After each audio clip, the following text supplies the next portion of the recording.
মা বাবারে বৃদ্ধ বয়সে মা বাবার সেবা করা কঠিন। এটা যে একটু কঠিন, কষ্টকর, বিরক্তিকর। বউ ফ্যান ফ্যান করে, মা বাপেও বউ যা ঝামেলা করে, যন্ত্রণা দেয়।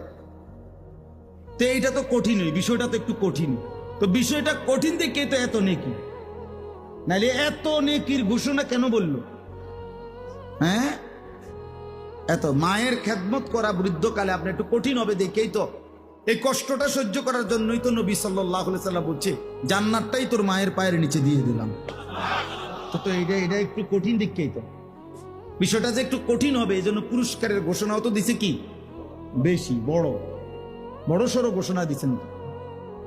তাইলে আপনি এটা কি মামুলি মনে করছেন? আখেরাত অর্জন হবে, মায়ের খুশির উপরে জান্নাত পেয়ে যাবেন। জান্নাত কি মামুর বাড়ি? জান্নাত কি 2টা রুম আর একটা বারিন্দা নাকি? তো মসজিদে 4টা ফ্যান দিয়ে আপনি বেহেশতে যাবেন গা? বাবা, আমরা দেশের অনেক মানুষ এটা মনে করে না, 4টা সিলিং ফ্যান দিছে, বেহেশতে তো উনি যাবে, বেহেশতে লোক কই? 4টা ফ্যান দিয়ে আপনি বেহেশতে যাবেন গা?